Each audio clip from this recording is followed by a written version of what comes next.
surgeon. Sir. And next in the order we have special speaker, Dr. Abhishek Rajpopatji. Sir, he is MD, Internal Medicine, DM Cardiology. Sir, I would like you to be on the dais. Thank you very much. Next order is Dr. Abhishek Rajpopatji. He is on the dais, of course. Dr. Satya Gupta ji, our guest speaker, next guest speaker. A huge round of applause for Dr. Satya Gupta. He is MD, DM Cardio, FESC, FACC India. And then we have with us our own organizer and host of this ceremony, Captain Dr. D.K. Ramawat ji, our most prominent speaker. Sir, please, we would like you to have on the dais. So these are the special guests, the dignitaries on the dais. Ladies and gentlemen, let's have our band.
To felicitate the band members. Captain Mohan Singh, kindly felicitate the band members.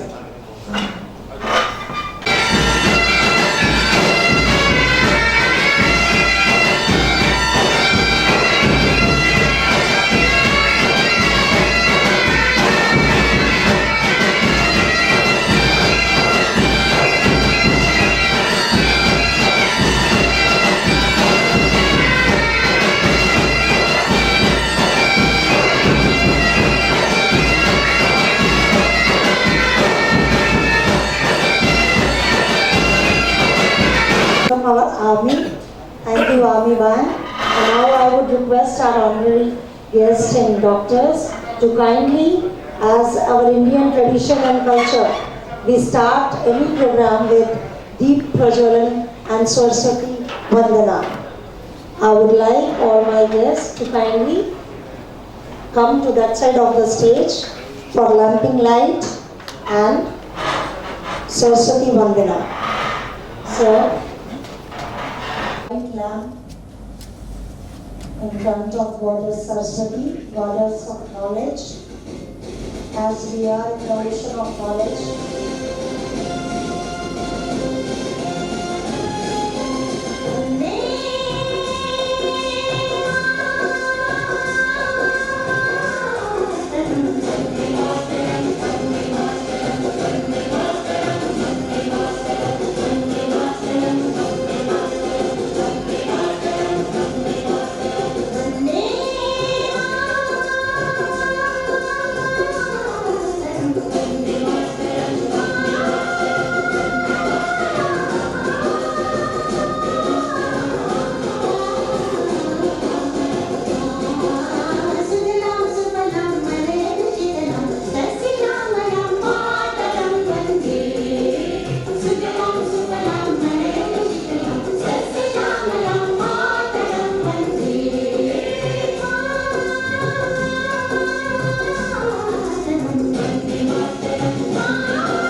Now, moving ahead, I would like Dr. M.L. Doshi ji to come up on the stage and honor our chief guest, Dr. Bhavin Desai ji, by a garland, a shawl and a turban. I would request Dr. M.L. Doshi ji to kindly come and honor Dr. Bhavin Desai ji, our chief guest, a very prominent and honorable doctor with us, with a shawl and a garland and turban.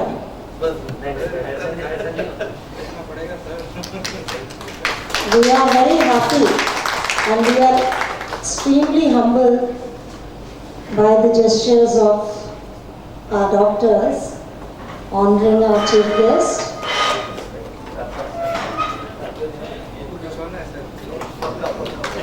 Shawl.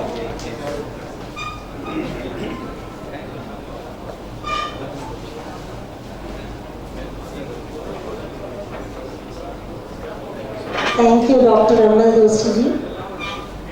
Thank you very much. And next, I would like D.K. Ramawat ji to kindly honor Dr. Satya Gupta ji. Dr. Ramawat with a garland.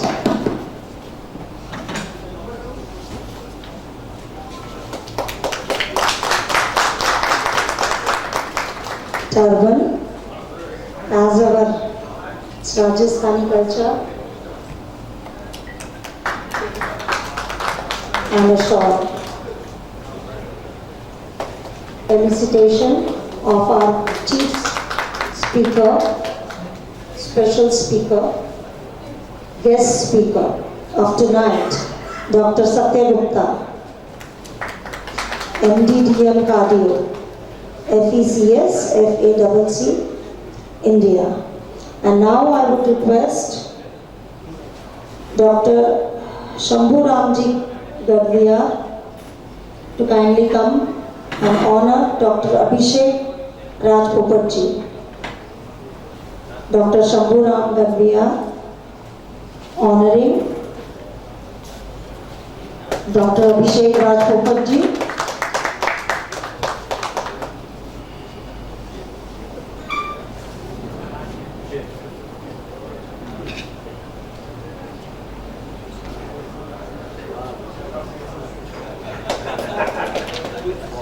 I would like to have Shantanu Ganguly ji also on the stage. We have Shantanu Ganguly ji. Kindly come on the stage, sir. Again, I would like Dr. Shambhu Ram Gadviya ji to kindly come and honor Shantanu Ganguly ji. Sir. Oh, Dr. Harish Jangal is here. Dr. Harish Jangal? Yes, sir. We would like you to honor Sir Shantanu Ganguly ji.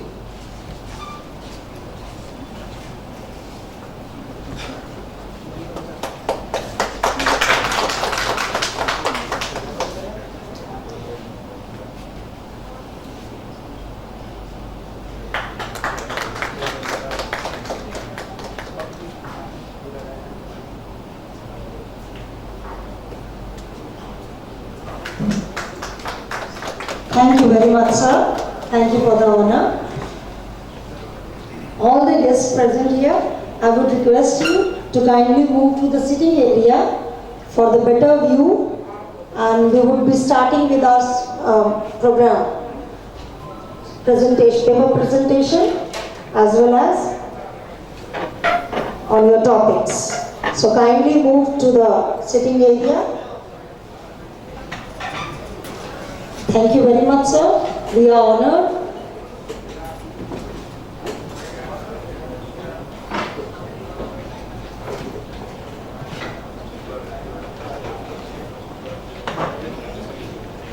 Ladies and gentlemen, we all know the chief guest of the evening. The chief guest of the evening is Dr. Bhavin Desai. He is MCH, DNB, CVTS, that is cardiovascular and thoracic surgeon. And today's his lecture topic is recent update in CABG, that is coronary artery bypass grafting. A few words about his vast and rich successful career. Doctors, he has been a senior cardiovascular thoracic surgeon with more than 20 years of his vast experience, and he did cardiac surgery training from KEM Hospital, Mumbai, which is one of the premier teaching institutes of India, mainly doing adult cardiac surgeries like total arterial bypass surgery, redo bypass surgery, aortic aneurysm surgery, and he is also associated with KD Hospital from last 2 years, and he has performed more than 5,000 cardiac surgeries till date. A huge round of applause for sir. So he has done more than 5,000 cardiac surgeries. So it's a real experience which a layman, a non-medical person cannot even imagine. So I would like sir to kindly come and present his paper. Sir, mic to you. Thank you, madam. Good evening, all who are present here, and special thanks to Capt for inviting me to present a small talk here. I am going to speak about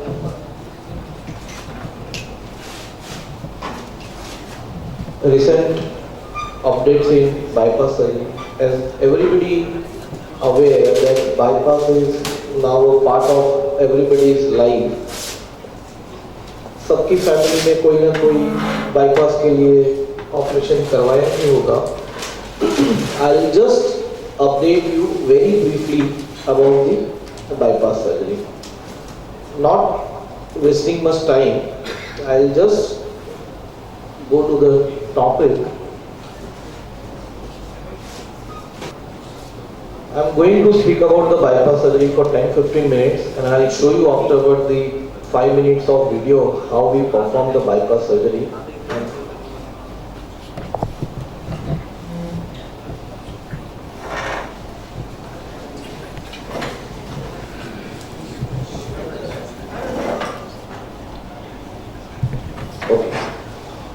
The basic thing is, what is bypass? This is the Google picture. I have taken it from the Google map. You can see there is a congestion. If you want to go from place A to B, there is a road you can go through the city, but usually prefer to bypass the city.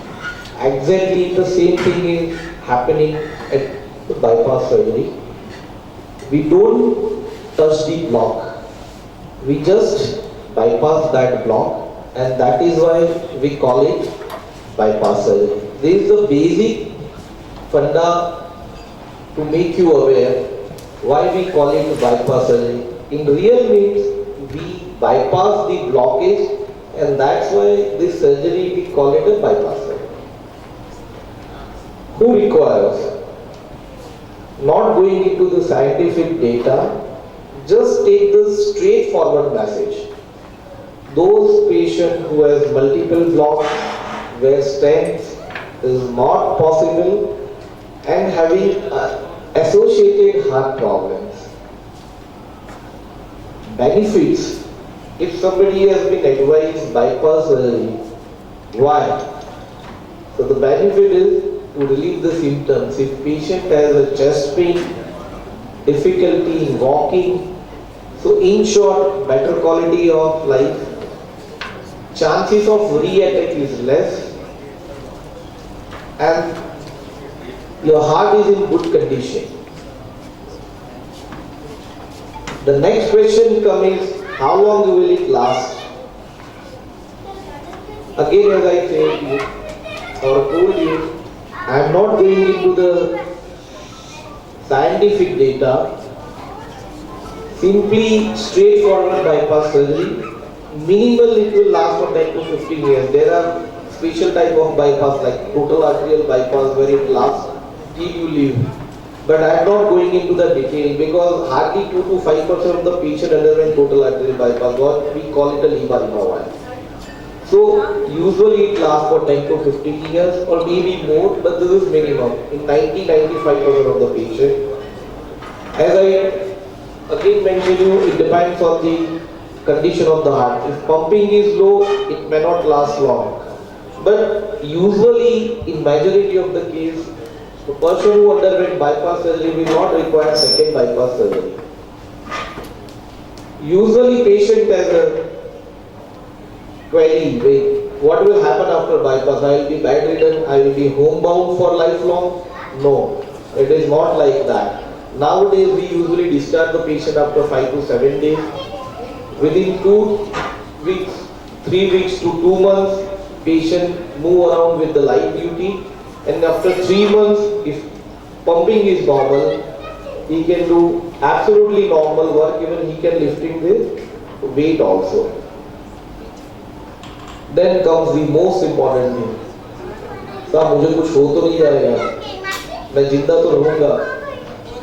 Usually anywhere, our Indian standard, we are very good at bypass surgery. Anywhere in India you go, the risk is less than 1%. And that we are matching with this world standard. So no second thought about that. So the risk is, majority of the cases is less than 1%, though it varies from patient to patient, case to case. But usually 1% that includes death as well as the complication. So to the patient, as I mentioned before, the quality of life matters than the risk. You have to compare the whether patient will get benefit with surgery or without surgery. This is very important. Once a patient comes to you with the angiography report, so अभी आगे क्या करने का? Multiple options available: medical treatment, stenting, surgical treatment. Nowadays, TCPP has also come into the picture. So many Ayurvedic, homeopathy, these, that. So multiple prongs are available. My sincere advice, definitely stenting is better as well as bypass. But it depends which type of patient you are come across, which type of lesions you have come across. So send your patient to a proper qualified doctor. Don't listen to usually in our society, वो मेरे पहचान वाले ने ऐसा करवा दिया, उसका हो सकता है तो मेरा क्यों नहीं? Don't get into that trap. Please send it to the qualified person. If you feel so, take a second opinion, but qualified doctor. Coming to the type of operation, conventionally two type of bypass surgery. One is on pump and one is bedding heart. Nowadays, majority of the surgery we perform on a bedding heart surgery. I'll tell you what is on pump. I'll have few pictures on that. This is the on pump bypass surgery. This is the machine, we call it a cardiopulmonary bypass. You can see this is the reservoir. What we do is, we take the blood from the patient's body and reserve it to the reservoir. Here there is an oxygenator down. We oxygenate the blood, and with this pressure pump, we pump back into the patient's body. So as a whole, this machine acts as a heart and lung as well. So we call that this machine as a heart-lung machine. And when we do bypass surgery, heart literally stops working. It is usually in a standstill position. We perform the bypass surgery, and then again we activate the heart function and restart the heart function. And we stop using this pump, and the patient's own heart and lungs start acting again, and the patient becomes normal. So this is the conventional bypass. 1967, the first bypass surgery in the world took place. In India, Dr. Capt from Chennai, he performed the first bypass surgery in 1971 at Madras Railway Hospital. This is the beating heart surgery. I'll show you a small video of beating heart surgery. Nowadays, 90 to 95% of the surgery we perform on a beating heart surgery, where we don't use heart-lung machine. We continuously pump, continuously heart is beating and we do the surgery. Even Lima Y also. Various other types of recent updates, as I mentioned on the topic, minimal invasive have come into the picture, but it is not so useful for the bypass surgery. It is good for the valvular heart surgery or the congenital heart defect, where we don't do sternotomy, but we put a small incision on the chest. There are pros and cons of this surgery. I am not going into the details. We call it a MICAS, minimal invasive coronary artery surgery through left thoracotomy, where rather than we don't cut the sternal bone, we cut on the left side of the chest and we do the surgery. It is again one type of bypass surgery. Robotic surgery, here is the robotic manual and the hand is here and person perform the robotic surgery, though it is not very popular amongst. One new advance has come, hybrid surgery, where in patient we put a stent and along with that we do the bypass surgery. We call it a hybrid surgery, where the cardiologist and cardiac surgeon together perform this procedure. There is one picture, you can see this is the cath lab. There is a table and here is the heart-lung machine. So surgeon perform the surgery and the cardiologist put the stent in the same patient, and that is very useful. Not going into the detail of that, this is one of the indication we'll discuss later on. So coming back to the local scenario, in India, if I say nowadays we are doing a 1 lakh open heart surgery or a cardiac surgery per year, maybe now we are doing little more. Out of that, majority are 60 to 7% CABGs. Why? It is time surgery. It gives wonderful quality of life, and that's why maximum research is done on CABG. Anywhere you go in the world, if you open the literature, search the literature, maximum research paper published on CABG. Till 1990, it was performed on pump. I showed you on the picture.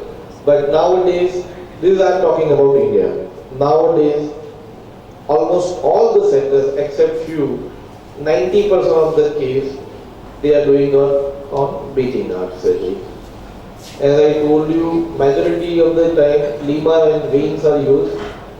In 2 to 5% cases, we do Lima and Rima. We call it a total arterial, which is a wonderful surgery, but in selected patient. Somehow the radial conduit is also used. From the hand, we take the radial artery. In certain cases where the redo surgery requires, where the patient is obese, uncontrolled diabetes, we use only veins. Coming to the end of the topic, if I am talking about myself working at KD, as Madam has told you, I am into the practice for last almost 12 years. Before that I was in the institute. My main work is adult cardiac surgery, and this is what I am doing. Mainly again in private coronary is an important work. Thank you very much. I am working at present at KD hospital, and we have a reasonable, it's a trust-based hospital, and we have a package of around 1.25 to 1.5 lakhs. I'll just show you the small video. It is a 5 minutes video.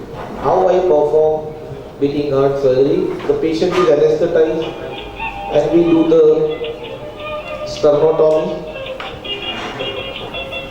The lima is harvested. Simultaneously, the second person will harvest the leg vein. The lima is harvested here. There is a beating heart, there is lung part. There is hardly, you can see, there is no blood. There is a special instrument, we call it octopus. So there is the leg vein. There is no blood you will see here. Continuous monitoring of the patient is going on with the anesthetist. You can see the right side artery is getting anastomosed. Local segment, this is basically for doctors. The local segment is stagnant here, the rest of the heart is beating. We do this suturing with using very hair-like suture material, 7-0 material, and we are wearing the magnifying loops on our eye. You can see there is hardly any blood here. So even though on a beating heart, the blood is not that much that come or obstruct your reason. The distal anastomosis is completed here. After finishing that, the ascending aorta is partially clamped, and here we do the proximal anastomosis. So from here, blood will go into the vein and into the right side artery, RCA, which I have anastomosed. And you can see here the lungs. This is left internal memory artery. Almost 99% of the cases, if possible, we put the left internal memory artery. And that was anastomosis with the left anterior descending, which is the most important artery because it supplies the septum. You see, this lady has a 90% of the block of the left anterior descending artery. In spite of that 90% block, once it opens, you see the bleeding part. So you can imagine the normal vessel, how much blood flow it will have. So to have a clear vision, we put this cylindrical structure, we call it a stent.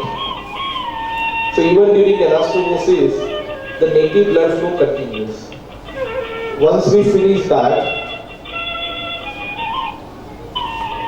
you can see that. We check for the bleeding part, call it hemostasis. We usually give the heparin, and after that we reverse it with the protamine. I'm just finishing fast. We just check for the bleeding part and hemostasis, and we just close it there, and we see this patient. And one small video of 25 to 30 seconds. It's a Lima voice, skeletonized. You can see. There is a left anterior descending, there is left internal memory, there is right internal memory, this is why I have anastomosed with the left anterior descending, there is obtuse margin, and here it is going PD. And you can see there is only artery, there is no medicomentants or the fat along with that. This is called Lima voice, skeletonized, beating heart surgery. Thank you very much. Mind-blowing and very informative, very educational, and I can see the faces of people. You all are doctors, you must have come across, but for non-medical people, it was really awesome and mind-blowing. Our next speaker in the room is Dr. Satya Gupta ji. Next in the event, a very prominent and a great doctor. This evening we have his MD DM Cardio, FESC, FACC India. He is interventional cardiologist and director, CIMS Hospital, Ahmedabad. Organizing secretary, Joint International Conference, JIC 2020. He did his basic medical education from Rajasthan, Jodhpur, and DM from Christian Medical College, Vellore. Former tutor and senior registrar at Christian Medical College, Vellore, and his interventional cardiology fellowship from PTA Saint-Pierre University Hospital, that is Paris, France. And during fellowship, he got trained in radial angiographies and angioplasties. Many publications in reputed national and international journals by him, and he was invited by government of Tajikistan to set up a cath lab there and has performed thousands of radial angiographies and angioplasties. Acknowledged by President of Kazakhstan for performing radial angioplasty for the first time in the country. Awarded Fellowship of European Society of Cardiology, FECS at Netherlands, and Fellowship of American College of Cardiology, FACC at Washington, DC. A very learned man. A huge round of applause for Sir. And his topic will be management of acute and chronic diseases in super elderly patients. Sir, I would invite you.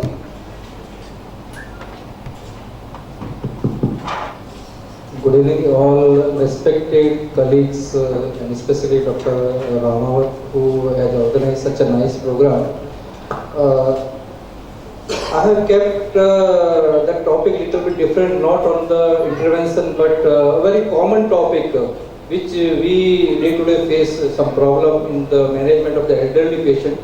So what I have covered that how to manage acute and chronic cardiac diseases in the elderly population. And if you see, I have no disclosure for this. If you see the current definition of aging by ICME, those below 55 are young, so we are young, and the old age considered after the age of 75. So before the age of 75, we should not label anybody as old, and between 75 and 85 is considered as old, and those who are more than 85 years of age considered as super senior or super old or the elders.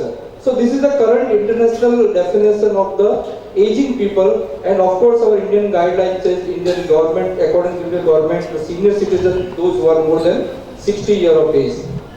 If you see this picture, is a very beautiful picture. If you see in the India compared to the Western population, almost 16% of our population is more than 50. That means our elder population is less compared with the younger population. But in the Western population, almost 35 to 40% of population is more than 50 years of age. And that's what we are heading toward the Western population. And in the coming time, we will be having again almost 30 to 40% of elderly population by the age of 20, by the 2050. Now, as the age increases, the chances of coronary artery disease increases. One may have the symptoms, one may not have the symptoms. But at the age of 70, almost 70% of the public will have subclinical coronary artery disease. If you believe or not, if you consider it or not, but you will have the subclinical coronary artery disease. And if patient develop acute MI, arrhythmia, heart failure, cardiovascular disease, again mortality is going to be very high in this age group of population. So, what happened? Why there is a high mortality in this age group of patients? We know that as the age increases, the arterial stiffness increases, the myocardial stiffness increases, and the density of the beta blocker in our body system reduces, the sensitivity of the beta blocker reduces, the sinus node get impaired, endothelial get dysfunction, and ultimately it causes the large reduction in the cardiovascular reserve. And if you see all these indices of the cardiac output and everything, almost there is a 25% to 50% reduction in all these indices, and ultimately reduction in the effort tolerance. And the one major difference which we have seen at the age is the increase in the pulse pressure, like increase in the systolic blood pressure and decrease in the diastolic blood pressure. So at the after the age of 75, if there is a diastolic pressure is almost 50-60 and the systolic blood pressure is 160 by 1 or 180, we should not very much change that because the pulse pressure is already very wide. So the ultimately what happens, the conductive system also get replaced by the fibrous fatty tissue, and so that the chances of conduction defect, chances of bradyarrhythmia, chances of all these things are very high in the elderly population. So for the arrhythmia, almost 1/3 of the population more than 70 years of age, they have the short run of sustained ventricular tachycardia or SVT or NSVT or couplets or triplets. So as the age increases, the chances of frequent ectopics are very common, and if you see during the exercise even furthermore, so that's why the elderly population we usually don't advise aggressive exercise. So the clinical implication as the age increases, the systolic blood pressure increases, diastolic blood pressure goes down, chances of atrial fibrillation, non-sustained BT is very high, increased bradyarrhythmia, complete heart block and all sorts of the bradyarrhythmias are very high. Acute coronary syndrome, they present same like a like younger population, but here this slide is very important. If you see the elderly population, they don't usually present with a typical cardiac chest pain or chest pain, but mostly they present with the atypical location, exertional dyspnea, even just complaining of the extreme fatigue, extreme weakness can be one of the presentation of the acute coronary syndrome, nervousness, sudden mania, psychosis, confusion, syncope. Even some patient can have just epigastric discomfort or gastrointestinal symptoms, or some patient can have the acute onset of congestive cardiac failure. In my practice, I have seen all sorts of patients, elderly patients presenting with these symptoms in a very super elderly age population. Diagnosis is not very difficult in elderly population, but yes, they may have the underlying intraventricular conduction defect, LVH, pacemaker rhythm. That's why sometimes it may be difficult, but again, it's not very difficult to diagnose. Management is similar in both the age group like elderly and the very younger population. But yes, sometimes you don't just have to exclude the patient for aggressive therapy, because having the age, we have learned so many times that patients are now your age is 70, so you don't need angiography and all. It doesn't matter what is the age, but you have to see the fitness of the patient. If patient is fit, definitely you have to advise or you have to treat that patient as if you are treating a very younger patient. So in general, elder patients do well with evidence-based medicine. If you practice evidence-based medicine, the elder population will do very well. And if require intervention, you should advise intervention. We know that mortality and morbidity is very high in these subsets of patients, but we have to face the challenges and then we have to treat the patient accordingly. Stable angina, non-unstable angina, the treatment is same like the younger population. There is not much difference if you are treating patient with unstable angina. You can give LMWH, you can give GP2B inhibitor, and if it require, you can even thrombolize the patient in an elderly and very super elderly population both. But those who are presenting more than 12 hours of periods, don't thrombolize. And if cath lab is available, always give a choice for going for a PCI to even elderly or a super elderly population. So what about the pharmacotherapy? It's very important that as the age increases, body size decreases and the body composition changes, the total body water reduces. That's why the hypotension is very common in elderly population. Because of the reduction in the muscle mass, the drug toxicity is again very common. So whatever drugs you are giving, you have to be very careful what dose you are giving and whether this patient will tolerate that particular dose or not. Aspirin can be given as usual as you give in the younger population, and aspirin is effective both for the short and the long term purpose.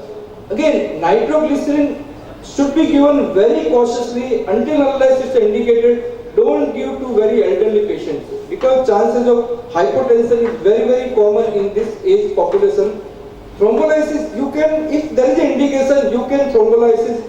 Age should not be a contraindication for thrombolysis. If you justify that this patient need a thrombolysis, just go ahead with the thrombolysis. But very miscommon conception is there that if you thrombolyze with a streptokinase, urokinase, bleeding will be less. No. Whatever thrombolysis you will give, there is no difference in the bleeding. If bleeding will happen, it will happen with any thrombolytic agent. So that should not be a selection criteria for selecting a thrombolysis. And don't misconfuse here that thrombolysis better. No. Primary angioplasty is always better than thrombolysis in any age group of patient. If you see the overall survival, if you see reduction in death, MI and stroke, if patient undergo primary angioplasty, always the complications are less and survival is better. If you compare with angioplasty with thrombolysis, definitely there is a mortality benefit. The patient do better with angioplasty. Beta blocker can be given to all age group, but again, when you are treating a patient, very elderly patient, because they have baseline bradycardia, so be careful while giving the beta blocker to this age group of patient. AC inhibitor again can be given to all patients and should be given within 24 hours of the MI. And statins, very important. I have got call from so many physicians even that the old age we should not be given the statin. No. There are no data in the world that suggests that statins should not be given in the elderly, but yes, whatever patients you are giving statin, check the LFT, check the CK at least once in a 3 month or at least one time in a first 1 to 3 months.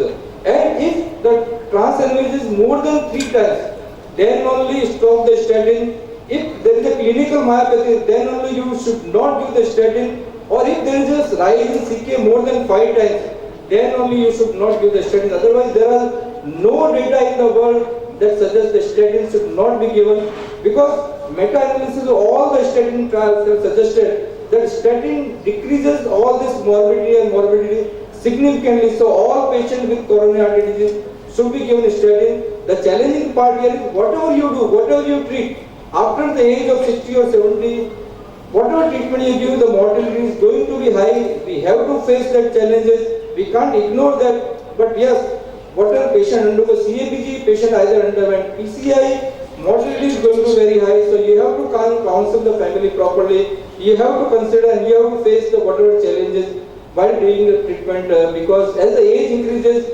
whether patient undergo medical treatment, PCI or CABG, mortality is going to be high. So you have to face that challenge.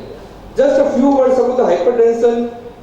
Patient more than 80 years of age, hypertension should be managed. More than 160, yes, that should be managed, because there is a significant reduction in the stroke, CHF, death if you treat the hypertension properly. And special characters which I told that there is an increase in the stiffness of the artery, that's why there is an increase in the pulse pressure. So the systolic blood pressure usually on the higher side and the diastolic blood pressure usually on the lower side. Lifestyle modification, don't give too much stress on the lifestyle modification in the elderly population, because weight reduction, already they have less muscle mass, so there is no point in advising the weight reduction. Diet plan, the patient, if you advise for the salt restrictions, they may end up with the hyponatremia. If you advise the physical activity at this age, they may end up with some fracture or some fall. And moderate alcohol consumption is good for the hypertension, but at this age, don't advise to take alcohol just to treat the hypertension. So there is no much scope in like the lifestyle management. So you have to rely upon the drug. Give a proper drug. Counsel the patient about the lifestyle changes, but don't give any diuretic or this diuretic more than 12.5 millimeter of 12.5 milligram, because the chances of hypertension, chances of electrolyte disbalance is very high in the elderly population. You can give calcium channel blocker, beta blocker, ARB, AC inhibitor, but again, whenever you want to increase the dose, just wait for at least 1 to 2 weeks. Don't just jump and keep on increasing the dose in 1 or 2, 3 days.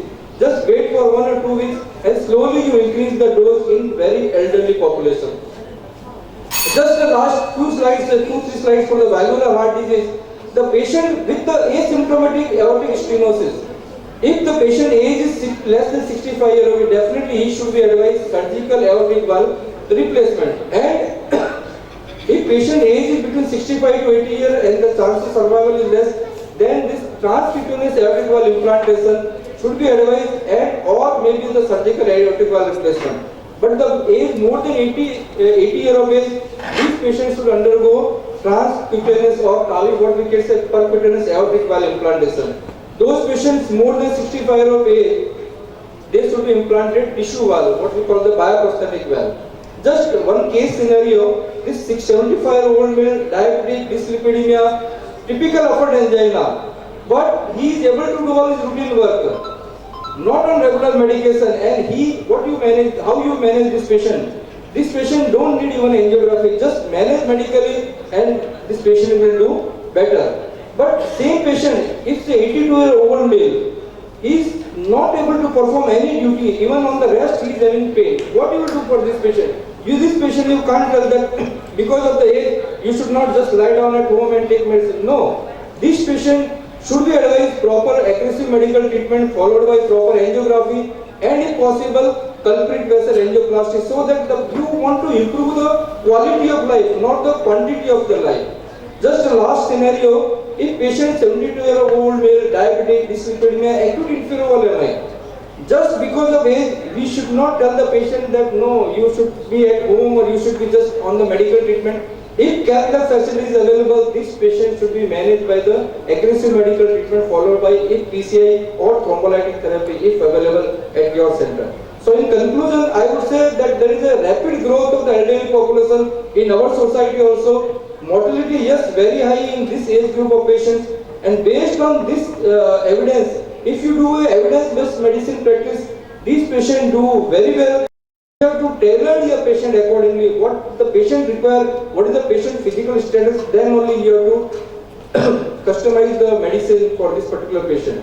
So one, if live long, someday he has to die. But our job as a physician to delay the death while the patient is in a very good condition, not to increase the life when patient is in very bad condition. So choose your treatment based on your patient. Be aggressive with the healthy elderly. Save inheritance of the sick, and treat the patient with the care and the concern that you would treat your mother and the father, and be careful, be correct, and be compassionate while treating very elderly patients, because these people are very sensitive. You have to be very careful. So add one more therapy to the pharmacotherapy, that is personal evidence-based therapy, and your patient will do very well. Thank you so much. If somebody wants to read this or more on this elderly population treatment, I have one chapter written in this book. So thank you so much for patience listening. Very much, sir. Indeed, it was very informative. Especially, we come to know that even the aged people are very much safe in the hands of doctors. We have, and our medical science is reaching its soaring sky. So it's really good to see. Our next guest speaker is Dr. Abhishek Raj Popat-ji. He is MD Internal Medicine, DM Cardiology, and his lecture topic is Valvular Heart Disease 21st Century View. And Sir has a fellowship in Structural Heart Disease at Ritz Hospital, Copenhagen, Denmark. Professional experience as a consultant interventional cardiologist at Sterling Hospital, Ahmedabad. Narayana Multi-Speciality Hospital, Ahmedabad. And Sir is presently associated with KD Hospital, Ahmedabad as a senior interventional cardiologist and structural heart disease specialist. I would like to welcome Sir on stage and he'll present his paper. Sir. First of all, thank you for Captain Ramawat sir for giving an opportunity. Thank you, Barman. And this is really nice to see everybody alert after two, very important lectures listening for this marathon. Dr. Sanjay Gupta made my work quite easy because while we are discussing valvular heart disease, वो बचपन से सुना है भाई कि तारों तो वाल खराब हो गए था, तो सर्जरी करने जाओ था, तो वाल के सर्जरी करनी पड़े था ने, और है ना? तो now what happened, जब भारत आजाद हुआ तो हमारी लाइफ एक्सपेक्टेंसी थी 34 साल, महिलाओं में 37 साल, पुरुषों में। अब हम ही देख रहे हैं कि हमारे यहाँ पे आज की तारीख में 64 साल महिलाओं की एवरेज आयु है लाइफ एक्सपेक्टेंसी और पुरुषों में 67 है। तो हमारे पास जो हमारे साथ हो रहा है वो विदेशों में पहले है। तो 20-25 साल से ऐसा होने लग गया कि भाई एल्डरली पेशेंट्स वहाँ पे बहुत ज़्यादा होने लग गए और वो उनको अलग अलग वैल्वुलर डिजीज जो पहले हमारे यहाँ पे क्लासिकली हुआ करते थे कि भाई रूमेटिक हार्ट डिजीज है, माइटोस्टेनोसिस है, किसी का बीएमवी करवा दिया, किसी का एमवीआर करवा दिया, अब उनके पास डिजेनरेटिव डिजीज काफ़ी ज़्यादा हो गई।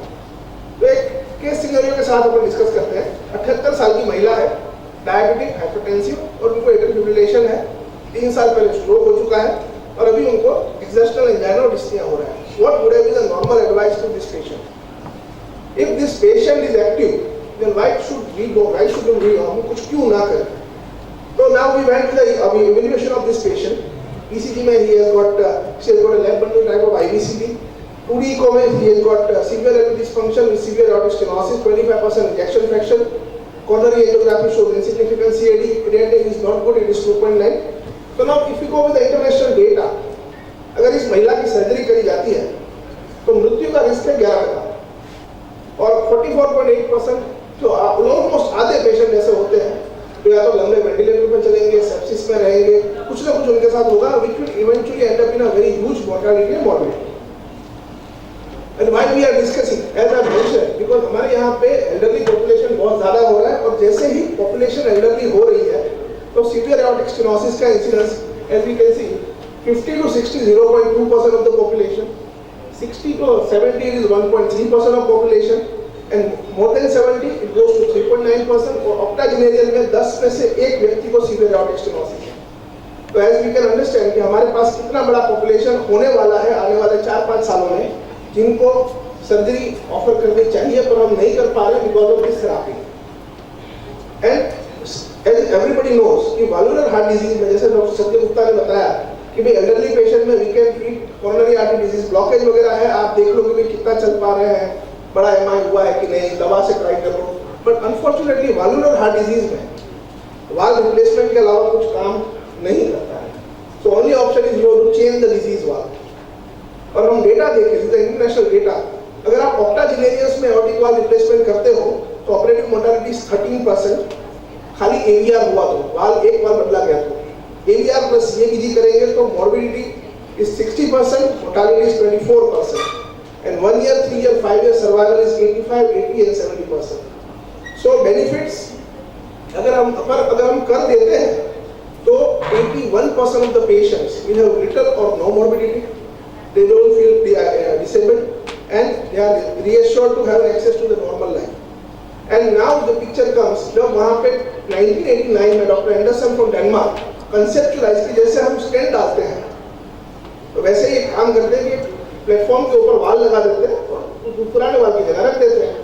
बट ऑलमोस्ट 20 साल बाद 2002 में डॉक्टर एलन क्रीबियर थे first in human successful implant किया। उस पेशेंट की लाइफ एक्सपेक्टेंसी वो 7 days, इनका जीने की संभावना 7 दिन की थी, उसमें ये किया गया। And commercially this therapy is available since 2009। पहले उन पेशेंट्स में ट्राई किया गया जहां पे दे आर एक्सट्रीम रिस्क, कि जहां पे सर्जन्स कहते हैं कि इसको छुएंगे तो ये बचेगा नहीं। तो at that point of time the non surgical valve replacement और transcatheter valve replacement proven to be better than surgery. In 2012-13 we came to high risk, intermediate risk, and in 2018 we have come to low risk population. अगर किसी को भी ब्रायोप्रोस्थेटिक valve की जरूरत है और उसकी उम्र 70 वर्ष से ऊपर है तो आपका mode of replacement should be non-surgical. And the procedure is very simple. I will show you a couple of videos. Like an angiography, we go into the left ventricle after crossing the aortic valve. We put one pigtail at the level of annulus, one pigtail inside the left ventricle. Then the valve is brought in. You decide the position, in which position you want to implant the valve. And under rapid pacing, the valve is replaced. As you will see soon, the valve is mounted over the balloon and it expands. The whole procedure takes hardly 1 hour. 97% of the time this procedure is done under local anesthesia. No general anesthesia, nothing. Patient, you can talk to the patient, just local anesthesia. As in the valve, once the valve is implanted, it will start working immediately. You don't need to go for cardiopulmonary bypass. You don't have much risk of related to cardiopulmonary bypass like sepsis, coagulation issues, stroke and everything. The valve will start working immediately. So this non-surgical valve replacement is ideal if your patient is septuagenarian, octogenarian, or your patient can be younger but it is a high risk. If you have a 50 or 60 years old patient who has got a severe LV dysfunction, bad pulmonary edema leading to acute kidney injury, liver dysfunction, if anyhow these patients are not fit for surgery, we should not issue a certificate to them that you are going to die. Still, medical science can still offer them a therapy where they can survive. And believe me, aortic stenosis is a condition. If you open the valve, majority of the patient LV function and lifestyle becomes normal. Eventually, you can use it as a bridge. If you do it in a younger population, when the valve is degenerate, you can replace the next valve as surgery. And the other patient who has got a previous chest radiation, porcelain aorta, some morbidities like hepatic dysfunction, renal dysfunction, previous stroke, bad LV, pulmonary conditions. And just day before yesterday, the European Society of Cardiology guidelines have been released. And it clearly says, I have to agree and admit that this therapy is a relatively newer therapy. Whenever our surgeon feels that the patient is fit for surgery, the surgical aortic valve replacement is the first choice when the patient is low risk, when you feel the STS risk score is less than 4 or the total logistic euro score is less than 10. But if your patient is more than 75 or the risk score is very high, then the TAVI becomes a class 1 indication in this patient. The procedure is currently very costly because of the cost of the valves. Otherwise, the hospital cost is around 3 to 4 lakhs, but the valve costs from 9 lakhs to 23 lakhs. But still, we expect that in future, once the number of the people who are getting the benefit of therapy will increase, should eventually lead to reduction in the cost of therapy. Thank you very much. Indeed, a very educational again, same words. And now we have Captain Dr. D.K. Ramawat ji. And he is MBBS, MD General Medicine, PhD Cardiology, Consultant Cardiologist. And his topic would be Secrets of Heart Attack Explored Layer by Layer. He is from the batch 65 batch of SMS Medical College Jaipur and presently attached with Ramawat Heart and General Medicine Hospital at Barmer as a consultant cardiologist. He is an author also of a textbook called Ramawat's The Cardiology Today. First edition was in 2019. He received gold medal on 20th October 2009 at New Delhi for his outstanding services, achievements and contributions in the field of cardiology. And he has experience of writing several research work in cardiovascular system. After doing his PhD in cardiology at New Delhi 1995, he has worked with Moolchand KR Hospital, Naveen Chand Nanda National Institute of Echocardiography and Cardiopulmonary Research, New Delhi, Escorts Heart Institute Research Center, New Delhi, also PD Hinduja National Hospital and Research Center, Mumbai. A really vast experience, very rich experience, a number of feathers in his cap. He is a national faculty of echocardiography. Captain Dr. D.K. Ramawat ji has delivered 29 scientific programs on cardiology, uploaded his video also on YouTube channel Ramawat's Cardiology Today, and each video is approximately of an hour. He has been an organizer of 2 mega educational continuous medical education program, and today is the second one. Presently he is associated with 11 associations of India, and I am sure our Barmer is very proud of him.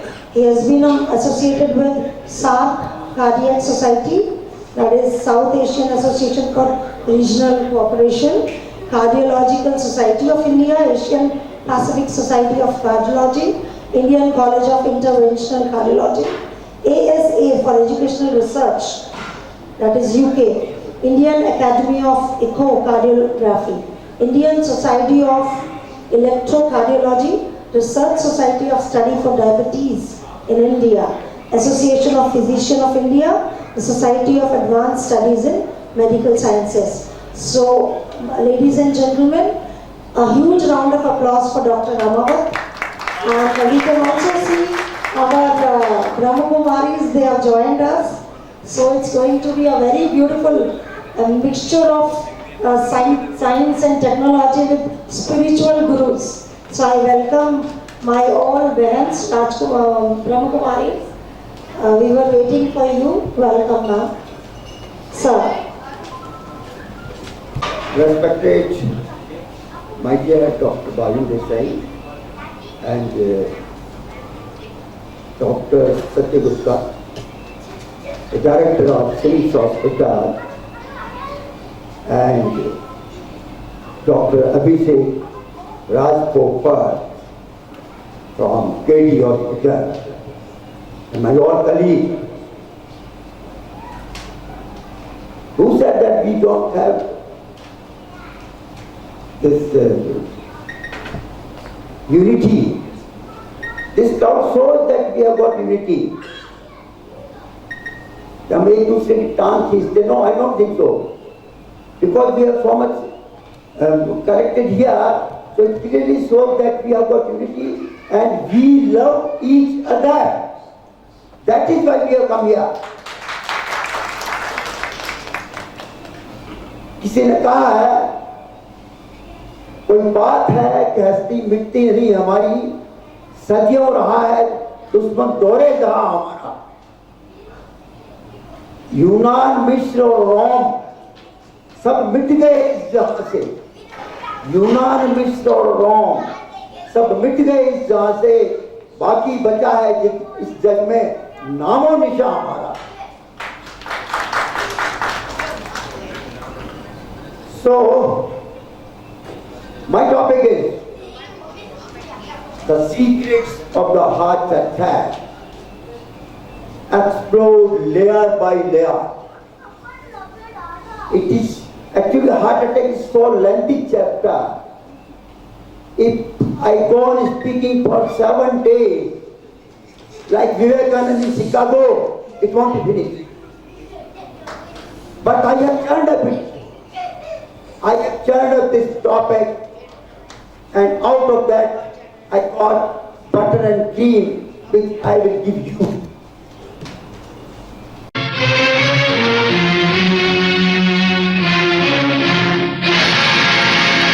So regarding the introduction, in the MI, the marker function of heart attack are terms you don't know, but the preferred term is MI.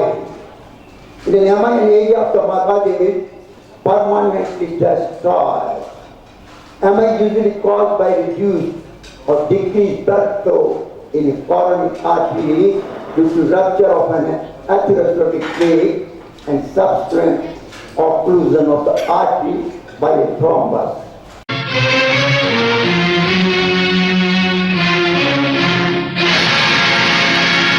Normally, we don't discuss all types of the MI. But you see there are 5 types of the MI. Number 1, while there is the spontaneous rupture of the plate. Second is when systemic imbalance, that is oxygen supply and demand mismatch. And third is MI resulting in death when biomarker values are unavailable. And fourth A, MI related to PCI, fourth B related to stent thrombosis, and fifth is related to CABG.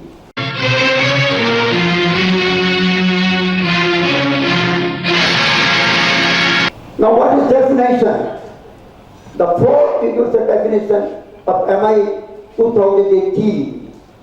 The new concept is that there is difference between myocardial injury and MI. What is myocardial injury? When there is evidence of elevated cardiac troponin value with at least one value above the 99th percentile of the upper reference limit, and that is called the injury. An injury is considered acute if there is rise or fall in cardiac troponin value. So when there is evidence of elevated cardiac troponin values with at least one value above the 99th percentile of the upper reference limit, that is injury. But when it is called MI, MI is called only when it is associated with the ischemia, with detection of rise and fall of cardiac troponin values with at least one value above the 99th percentile of the upper reference limit. And the following things should be there in MI. Number 1, symptoms of the myocardial ischemia. Second, new ischemic changes of the ECG. Third, development of the pathological Q wave. And the fourth, new loss of vehicle myocardium or new regional wall motion abnormality. And fifth, identification of a coronary thrombus by angiography or at autopsy. It is true for type 1 only, but not for 2 when there is mismatch of the oxygen, and also not true for 3 when biomarkers are not available.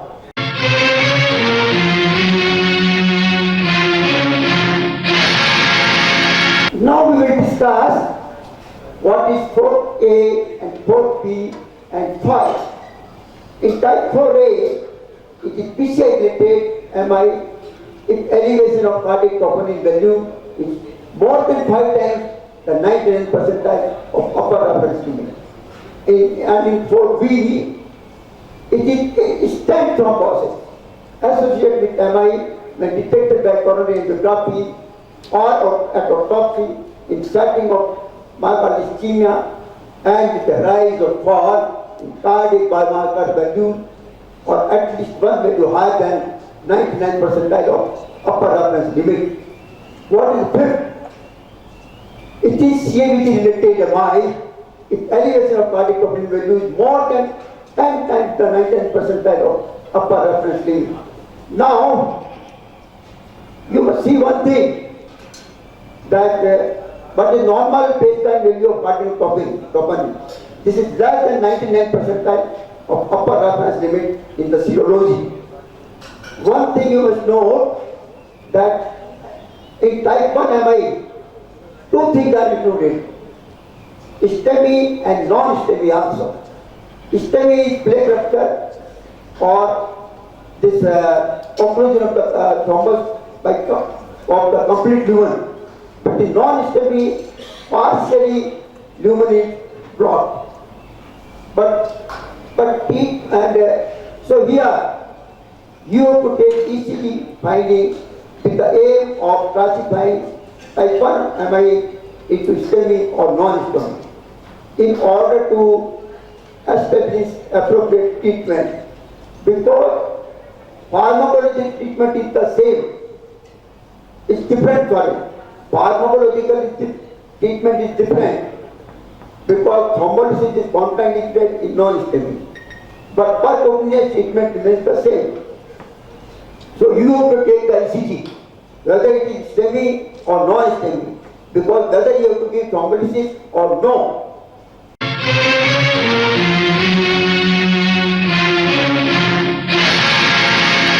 Now the role of biomarkers.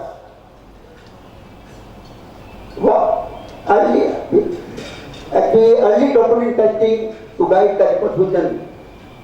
We do in asymptomatic ECG, non-diagnostic ECG changes, and presumably new onset left ventricular block, phase rhythm, and post-CME with non-diagnostic attenuation.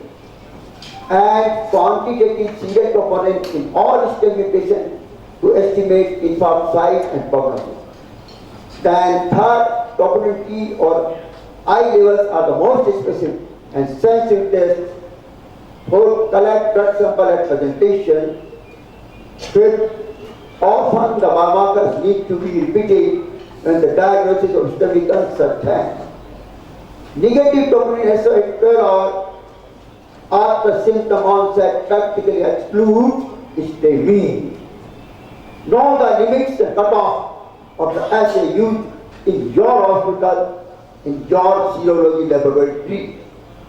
High sensitivity delta troponin assay enables very early diagnosis. A repeat high sensitivity troponin assay may be ordered within 2 to 3 hours. A rise or fall in CS troponin assay is more specific for an evolving ischemic injury of myocardium.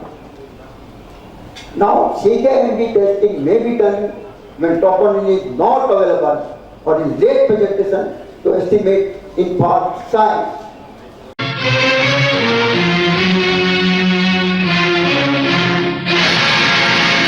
This is the flow chart for delta troponin. You see, this is high sensitivity troponin T. So here, supposing you get a patient of ischemic presentation, means if there is MI, then immediately do the 12 ECG. And if you find ST segment are elevated, elevation is absent support, then baseline this high sensitivity troponin is used at 0 hours and repeat it after 2 hours of the serology. And if you see at 0 hours or after 2 hours, if cardiac troponin T is less than 99 percentile and it is less than 4 nanogram per liter in both sexes, in male and female, then it is indicator of this low risk patient. So what to do? You have to do the stress testing by your this non-invasive testing like stress echo, stress diam, and stress treatment and pelvic ECG in discharge MRT. What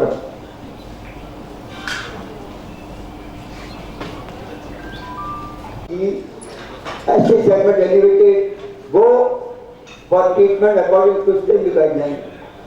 If you find at 0 hour cardiac troponin more than 100 nanogram per liter, then go, it is in high risk of the acute. Suppose you see this high troponin C more than 99 percentile in both sexes, means male and female. Then, and if you find myocardial injury, if there is significant concentration of delta troponin C, means more than 10 nanogram per liter, it is indicative of acute MI. And if it is not, then chronic myocardial injury should be considered. All possible late MI should be considered. And if you find that there is this high troponin, this significant concentration of delta troponin, then you see there, and if there is acute myocardial injury,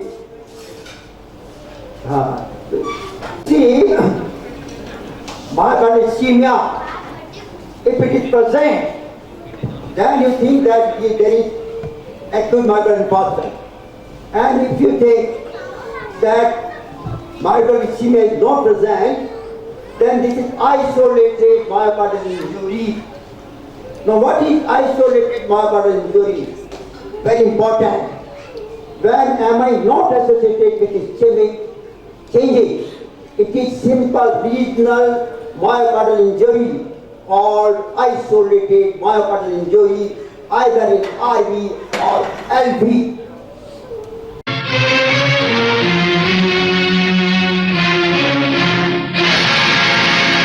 What is delta troponin?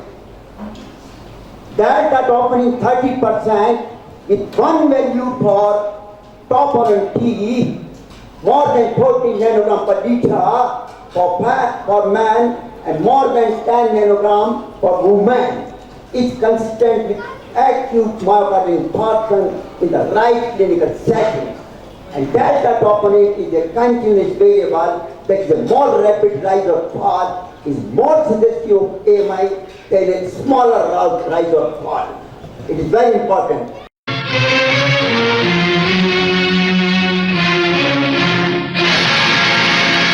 Now, earlier I have told you that if a man is in low risk, you must discharge after doing the stress testing. So here I am telling you what is severe, what is high risk, and what is intermediate. You just say this is pre-discharge risk stratification by non-invasive stress testing of ischemia in emergency department. If there is severe resting LV dysfunction, means LVF less than 35%, this is high risk treatment score, and there is high risk treatment score, means score is less than -11. So high risk comes in minus. It is surprising. It comes in minus. If it is less than -11, then it is of high risk. Here it indicates 5 years survival of 65% people. Among them 74% had TBD or left main coronary artery occlusion. And if he is having intermediate rate, means 1 to 3% annual mortality rate. Here annual mortality rate is actually 5 years. 5 years survival of 60%. But here in intermediate, the mortality rate is only 1 to 3%. I am going fast. And here this LV dysfunction will be there, and LVF will be, ejection fraction will be from 35 to 49%. And here treatment score will be -11 to +5. It indicates 5 years survival of 90%. There was 5 years survival of 65 in high risk, but in intermediate it is 5 years survival of 90%. Then we go for low risk. Low risk, you see, there is less than 1% annual mortality rate. It was 5% in high risk, it was 1 to 3% annual in intermediate, and here it is only less than 1% mortality rate.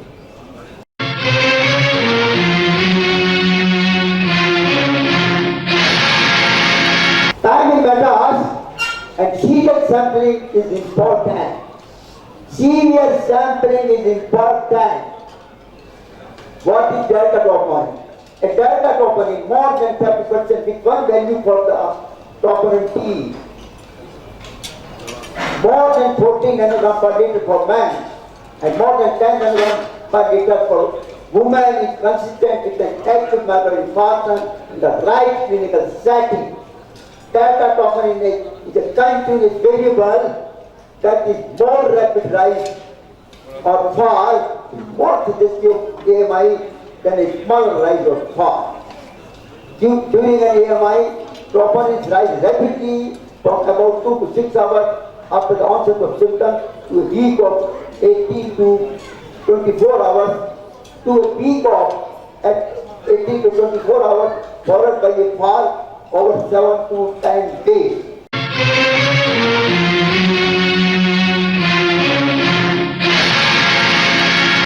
Now regarding troponin, it is also important because it is something, there are so many things which is required to know.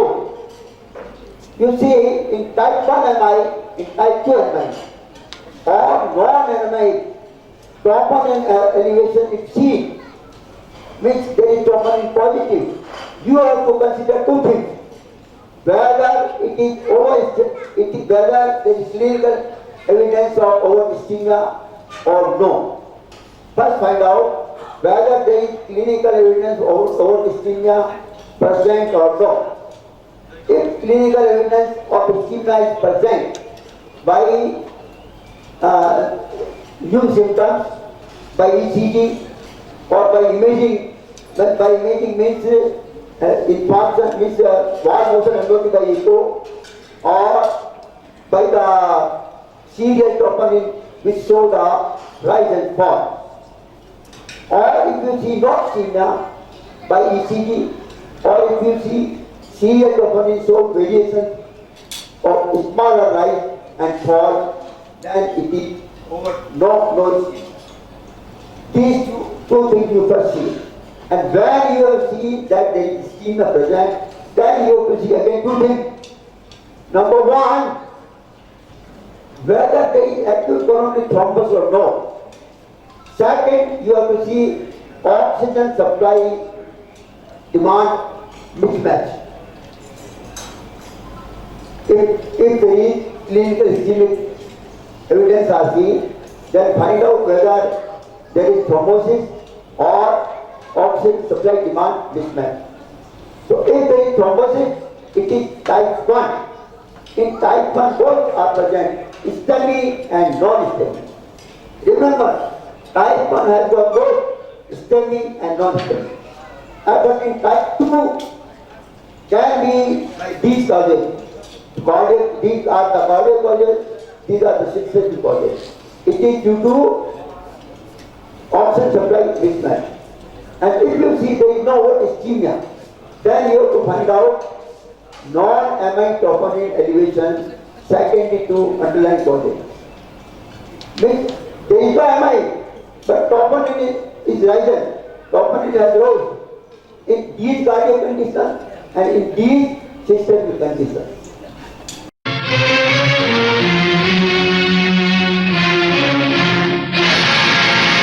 Now you have to go, supposing abdominally high troponin you see is more than 10% kind of the upper reference limit. Here you have to see three things. First, myocardial lesion excluding infarction or myocardial infarction or chronic abdomen increase in cardiac troponin. If there is chronic abdominal increase in cardiac troponin, then these are the things. Number 1, diabetes. Number 2, renal insufficiency. Number 3, cardiac insufficiency. or cardiomyopathy. And if you see myocardial lesion excluding infarction, then there can be non-ischemic causes. These are the causes: cardiac confusion, heavy ablation, pacing, and defibrillator shock, myocarditis, and chemotherapy. Or you can see these are the multifactorial indeterminate causes. And if you see MI, it can be type 1, it can be type 2, it can be 4A, or it can be post-PCI or post-CBC. Supposing there is type 1, then naturally it is due to actinometal plaque rupture. If you see type 2, then it is due to mismatch with of oxygen demand and supply. If you find mismatch of the oxygen demand and supply, that causes are tachycardia, myocardial hypertrophy, cardiogenic or hypogenic or septic shock, severe active respiratory failure, severe anemia or hypertension with or without LVS. And also, you can see type 4A, type 5, post-procedure. Post-PCI is 4A, means here the cardiac troponin values are more than 5 times the 99 percentile upper reference limit. And if it is post bypass, then it is more than 10 times of the upper reference limit of the 99 percentile. And you have to note here type 3 MI. MI resulting in death when biomarker values are unavailable. And what is type 4B? MI related to instant thrombosis. Very important. Type 4B, MI related to instant thrombosis.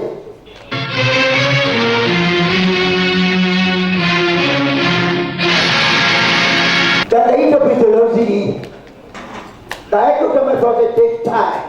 Cardiac cells can withstand in ischemic conditions for approximately 20 minutes before cellular death begins. The ultimate tissue to become ischemic is the subendocardium, the innermost layer of the tissue in the cardiac muscle. Remember this third point, very important. If ischemia persists, it takes approximately 4 to 6 hours for the entire thickness of the heart muscle to become necrosed.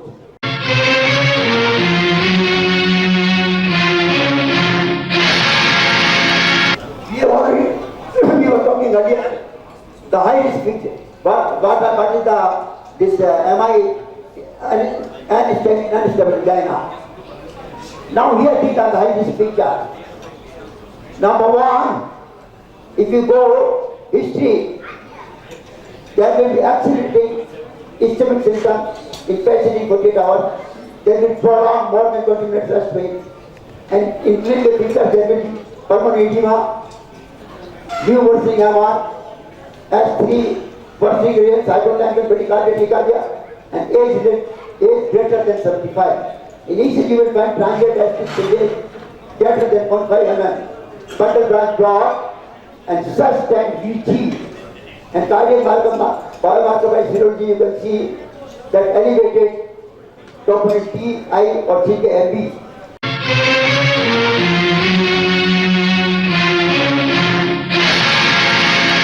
Here you will see that in the absence of LPS, LPP, paced rhythm, and in channelopathies, ECG changes at presentation in ST elevation MI. What are those? What are the channelopathies? Long QT syndrome, Berger syndrome, short QT syndrome, and catecholinergic polymorphic VT are characterized by malignant arrhythmias in a normal heart, resulting from genetic alterations in ion channel or associated protein. These are the channelopathies. So if there is LVS, if there is LVV, if there is paced rhythm, or if there is channelopathy, what will be the ECG changes. Very important, very important. So typically there will be ST elevation in at least 2 continuous beats. 2 mm in man or 1.5 mm in woman in lead V2 to V3. 1 mm in other continuous characteristics or the limb beats. New or presumably new LPB. What are the atypical changes? Hyperacute, if there is ST elevation in evolution, higher acute TV changes, and if it is evolving or evolving, then 2 waves with ST inversion with variable ST elevation. And if you see posterior MI, then what will be there? In posterior MI, ST depression in 2 precaution leads V1 to V3 and positive T wave in V1. And if left main or proximal left anterior descending artery is occluded, then you will find ST depression in multiple leads with ST elevation in lead AVR and V1. But if AVR is more than V1, then this is left main block.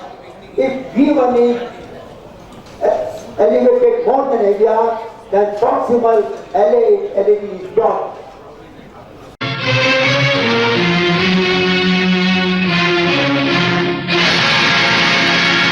Very, very important, the Sagar-Bosa criteria. Criteria proposed by Sagar-Bosa diagnose attenuation and mind presence of LBB and phase rhythm. How will you diagnose? Am I in presence of LBB and phase rhythm? Very important. It shows 3 figures. First is concordant. This is again concordant. This is discordant. Number 1, concordant ST elevation more than 1 millimeter in lead with a positive QRS complex. Both are positive T wave as well as QRS complex. It is ST elevation more than 1 millimeter. It is code 5. This is ST elevation. Secondly, concordant ST depression. ST depression concordant in this QRS complex with more than 1 millimeter in V1 to V3. This will you will see in V1 to V3. And here you will see score is only 3. Their score is given 5, their score is given 3. This is also ST elevation. This is also ST elevation MI. Here you will find depression in V1, V2, V3 and T is in opposite direction. But this is called as the elevation MI, positive one.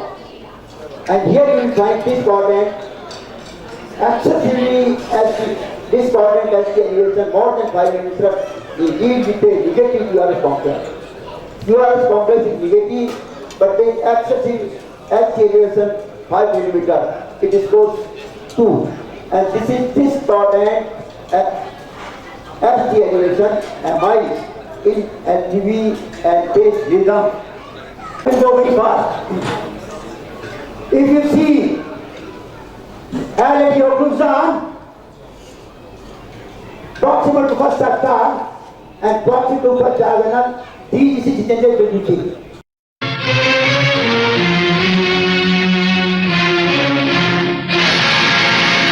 If you see LAD occlusion distal to first sector and distal to diagonal, these is changes will be changed.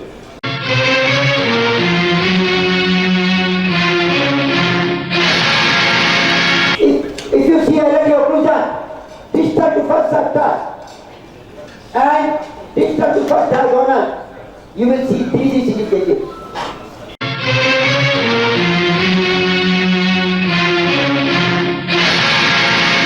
If you see distal LAD occlusion, you will see these changes.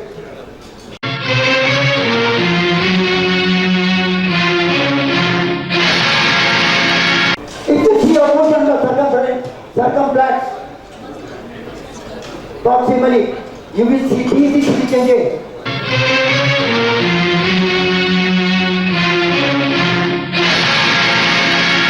If you see right coronary to Musa, this is right coronary, you will see these changes.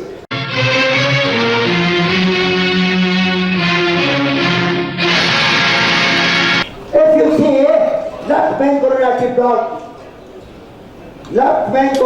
block, you will see these changes.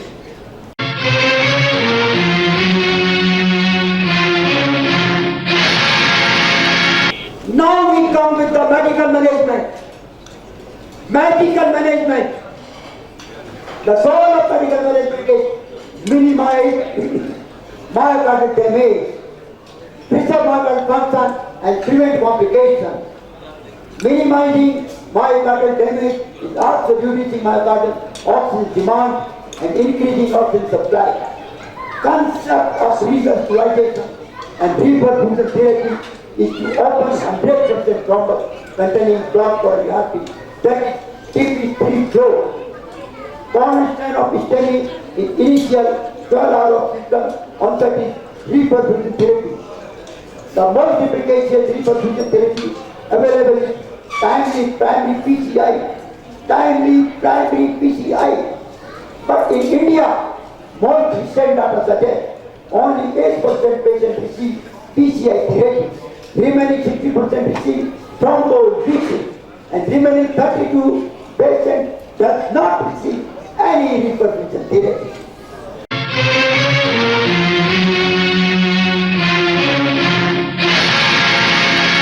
The timing of the PCI, when with non-STEMI electronic system, type 1 MI, according to American College of Cardiology Foundation and American College of and American Association of Treatment in 2014, timing of PCI should be what? Supposing you find a patient with refractory angina. What do you mean by refractory angina? What is refractory angina? Refractory angina defined as the occurrence of frequent angina attack uncontrolled by OMT and significantly limiting the patient daily activity. So if you find refractory angina, if you find recurrent episode of angina, that's what medical therapy. If you find acute heart failure, if you find sustained VTBF or cardiac arrest, if you find hemodynamic instability or cardiogenic shock, or if you find mechanic complications like MR, immediately go to PCI less than 2 hours. And if you find new dynamic acidity changes, with or without pain, gas score more than 140, sufficient rise of call is cardiac marker, you go for PCI within less than 24 hours. Then, if you find diabetes mellitus, if you find renal dysfunction, means GFR less than 60 ml, if you find LVF less than 40%, if you find gas score 109 to 140, if you find TB score, thrombus TB score, not flow, thrombus TB score more than 2 or higher, or if you find prior PCI or CPG, or if you find presence of post-MI angina, or if you find high risk feature on non-invasive testing, you can go to PCI within 25 to 72 hours. Very important. Now, a heart team approach is required. Heart team approach involving interventional cardiologists and cardiac surgeons when there is diabetes mellitus and when there is multi-vessel coronary artery disease, means DVT of 70% disturbance or greater, DVT of 70% disturbance or greater, is means involving the proximal LAD plus at least one non-culprit lesion and a fractional flow result less than 0.80 in a vessel of diameter more than 2.5 mm. Or if you see severe left main disease, means 50% distribution or greater in left main, or a high syntax score more than 33, you require a hard EM approach. Very, very important. Coming on the 2017 European Society of Cardiology guidelines for the management of acute myocardial infarction in patients presenting ST segment elevation via emergency medical system or in a non-PCI center. Remember, every passing minute without reperfusion, every passing minute without reperfusion indicates lost opportunity for salvaging myocardium. Lost opportunity for salvaging myocardium. Therefore, management in this period is time is muscle. Time is muscle. If ischemia persists, it takes approximately 4 to 6 hours for the entire thickness of the heart muscle to become necrosed. Then 3 points you have to remember. Transportation time to the hospital. The goal is to keep total ischemic time within 120 minutes. The emergency medical services and at non-PCI capable hospital, door to needle time should be within 30 minutes in patient for fibrinolysis. At PCI capable hospital, door to balloon time should be within 90 minutes for PCI.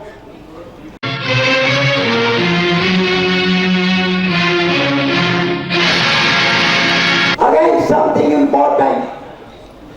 It is also very important secret of the heart attack. I repeat again the 3 things which I have told in the last slide. Transportation time to the hospital. The goal is to keep total sleep time within 120 minutes. The emergency medical services and at non-PCI capable hospital, door to needle time should be within 30 minutes in patient for fibrinolysis. At PCI capable hospital, the hospital door to balloon time should be within 90 minutes for PCI.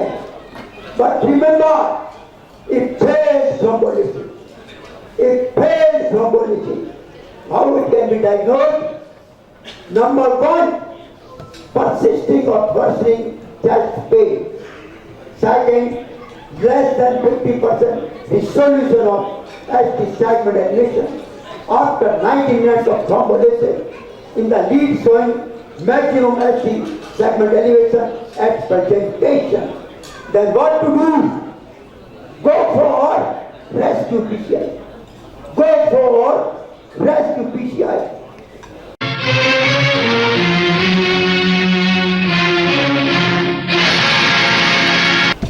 Now you are in rural and urban. So either in rural urban area. Supposing you get stent, you are in big city, go for primary PCI. If you are in a small town, go for hospital-based thrombolytic therapy. And if it fails, go for rescue PCI or pharmacoimaging therapy. If you are in a village, go for thrombolysis in nearest possible hospital. And supposing when no viability of cardiac muscle seen by positron imaging, tomography therapy, imaging, then go for pharmacoimaging therapy. When no viable of cardiac muscle is seen by positron imaging, tomography imaging.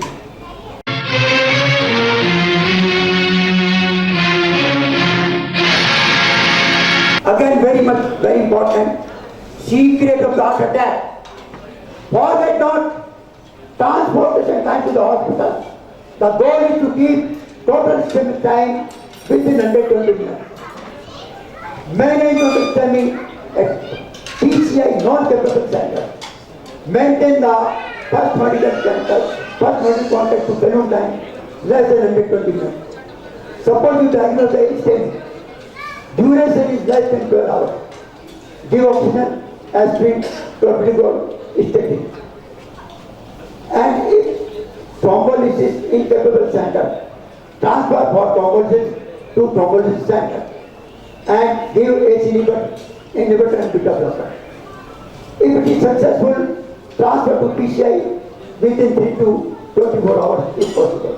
If unsuccessful, thrombolysis, then immediate transfer to PCI.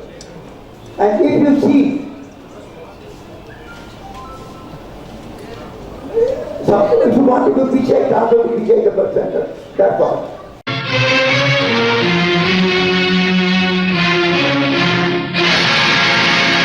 This is also very important. Whenever the expected delay exceeds 60 minutes, thrombolytic therapy should be promptly initiated as a part of pharmacological approach.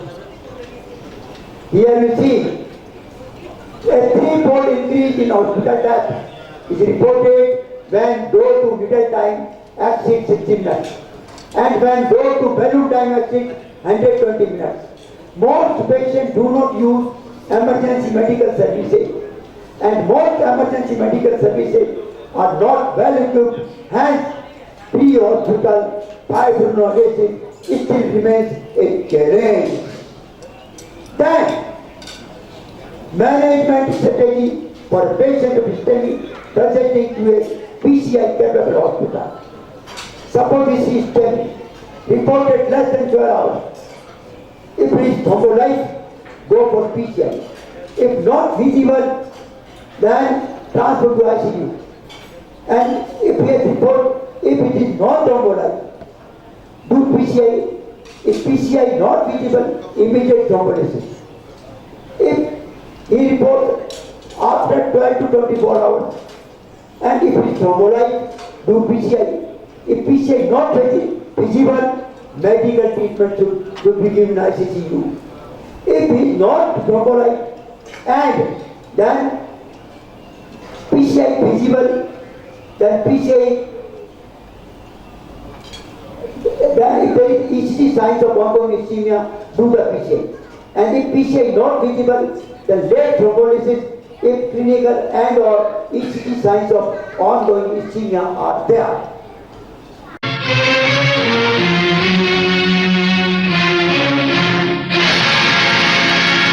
Routine PCI 3 days to weeks after acute myocardial infarction is not recommended.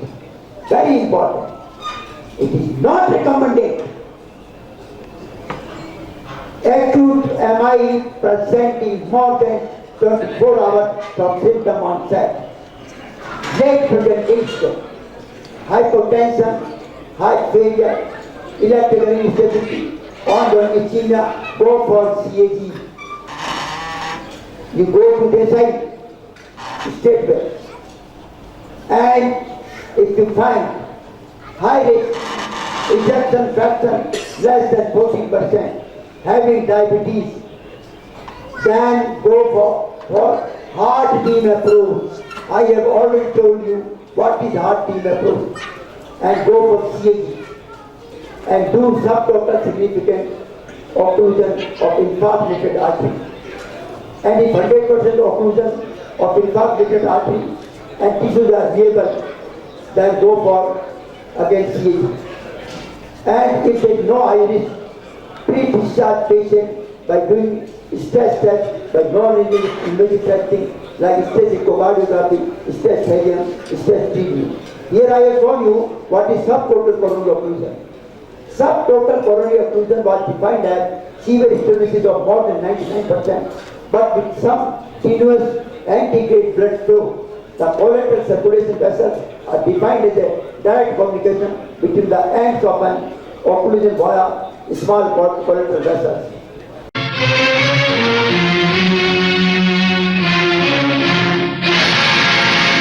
Now management of complications, you know, VHD is complication of that, seen by echo, tapete muscle rupture is there, seen by echo, and pre-wall rupture. Here you will find electromechanical dissociation. So you can see pulses, electrical activity, or electromagnetic system.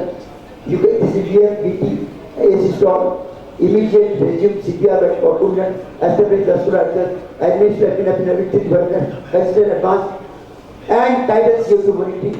And you treat these 6H and 6T, you already know all these things.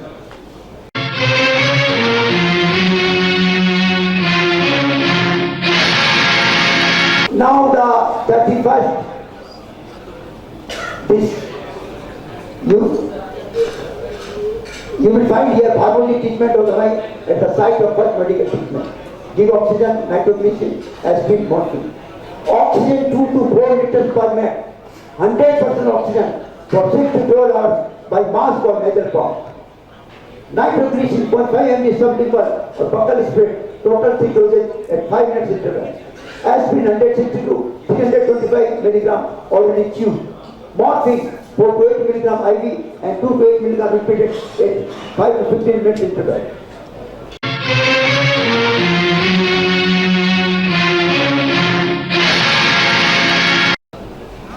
Here, if SO2 is less than 90, SO2, you know SO2, yeah, SO2 is oxygen saturation of the arterial blood, SO2 is oxygen saturation of the arterial blood measured by spectrophotometry. SO2 is oxygen saturation measured by pulse oximeter. And this PAP is actually partial pressure of arterial partial pressure of arterial blood, and it is measured by class electrode.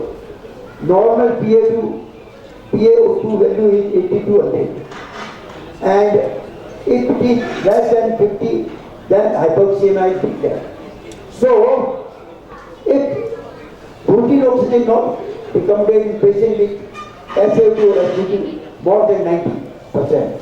In case of chest pain, give opioids, and when anxiety, give benzodiazepines.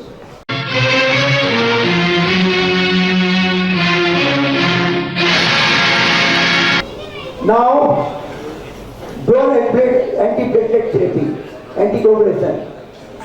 If you have thrombolysis strategy, then only give aspirin 160 to 325, state 75 to 150. Clopidogrel 300 to 600, loading dose, then 75 mg per day. Time to peak platelet inhibition. Time to peak platelet inhibition. Clopidogrel 75 mg given, then it is 3 to 5 days. If 300 dollars given, it is 4 to 6 hours. If 600 dollars given, it is 2 hours only. DAPT continued for 12 months. Prolonged DAPT more than 12 months indicates a patient of high risk. Means DAPT score more than 2 and with no treating risk. Monotherapy can be given lifelong. Anticoagulation is also done by low molecular weight heparin. Enoxaparin given 30 mg IV bolus once plus 1 mg per kg subcutaneous once, followed by 1 mg per kg subcutaneous every 12 hours. Maximum up to 100 mg for the first 2 doses only, followed by 1 mg per kg for remaining doses. Duration of therapy usually 2 to 8 days and up to 12.5 days has been well tolerated. Then fondaparinux can also be given 2.5 mg IV for the first dose and then 2.5 mg subcutaneous only for 9 days.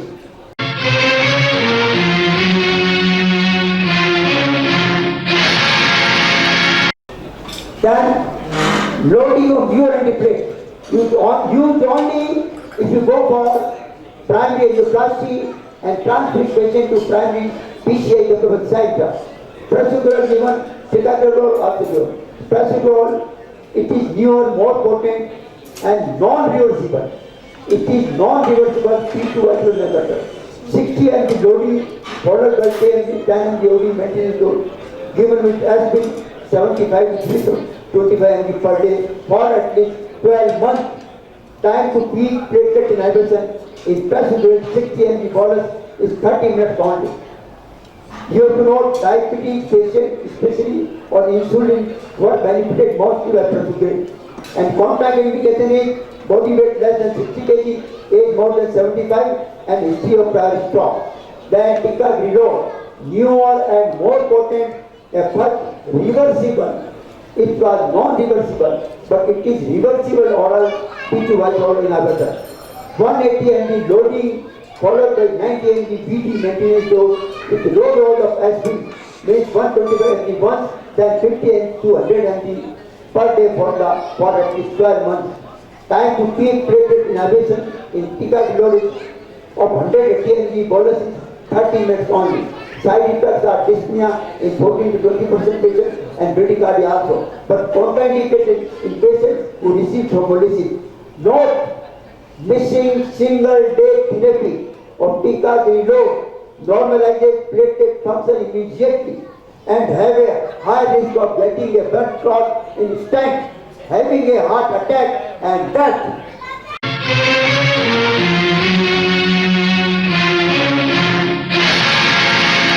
These are nothing but I have told you this, but is actually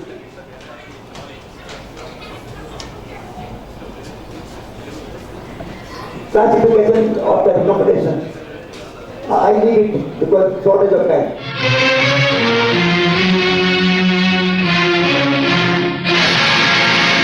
Then we come to the pharmaceutical therapy, very important, at every hospital is given. Now if you want to give fibrinolysis, it is recommended within 12 hours of the symptom onset.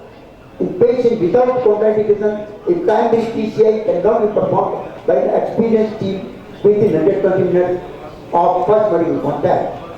If patient is early less than 2 hours after symptom onset with a large infarct and low bleeding risk, fibrinolysis should be considered if time from third medical contact to balance infusion is more than 90 minutes. If possible, fibrinolysis should start in the pre-hospital setting. A fibrin specific presence, tenecteplase, altiplase and platiplase is recommended over non-fibrin specific agents like STK. Oral IV aspirin must be administered and completely are indicated in addition to aspirin. Anticoagulation co-therapy with fibrinolysis should be given. Anticoagulation recommended in STEMI patient treated with lytics until revascularization is performed or for the duration of hospital stay up to 8 days. The anticoagulation can be enoxaparin IV followed by subcutaneous using the regime described below. Preferred over unobstructed heparin. Unobstructed heparin given a weight adjusted IV bolus of 60 units per kg and infusion of 12 units per kg per hour. If patient treated with the STK fondaparinate IV bolus followed by subcutaneous dose after 24 hours given. Transport to a PCI capable hospital following fibrinolysis is necessary. Is indicated in all patients, and then you see this intervention following fibrinolysis. Rescue PCI is indicated immediately when fibrinolysis has failed, means less than 50% of the segment resolution at 90 minutes. Emergency PCI is indicated in the case of vacant dyspnea or evidence of re-occlusion after initial successful fibrinolysis. Emergency angiography with a view to revascularization is indicated in heart failure or shock patient. And angiography with a view to revascularization of the infarct-related artery is indicated after successful fibrinolysis. Optimum timing of angiography for stable patient after successful lytic is 3 to 24 hours.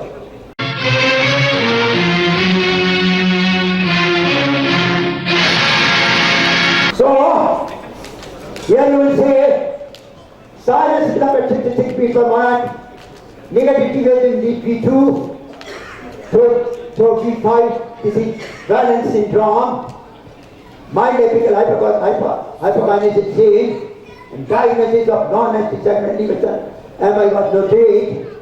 Severe stenosis narrowed the left anterior descending artery, left anterior descending ostium, and at the union of the LAT proximal and middle level was seen.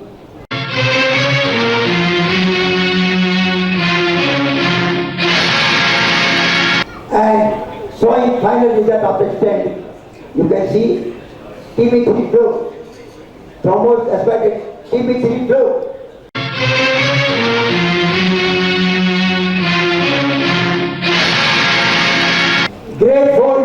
in Thomas in both left anterior descending artery and first diagonal branch.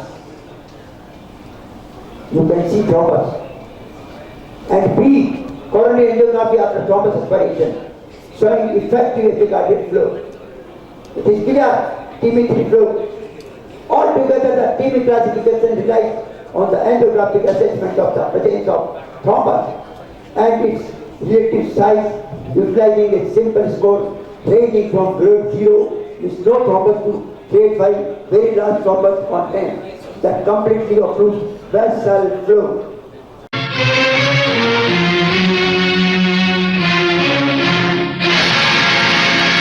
You can see the right coronary artery with the severe neuron, right coronary artery.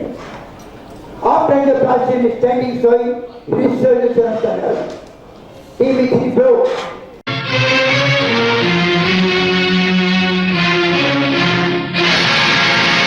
We have come to the end. Not the last, but the least. Conclusion. What to take home message? What to take home message? Percutaneous intervention has become the mainstay of definite management owing to technical advancement in both technique and device. Real world data warns a very serious picture and much needs to be done in our country. Correct diagnosis of MI at the site of first medical contact is required, and decision is made that which revascularization strategy should be used, whether primary PCI or thrombolysis. Primary PCI is the preferred therapy for the acute ischemia as it is a gold standard. It is a gold standard and supremo in efficacy as compared to thrombolysis. Superior efficacy because superior efficacy 90% restores TB3 flow. Then superior safety, less stock and less bleeding.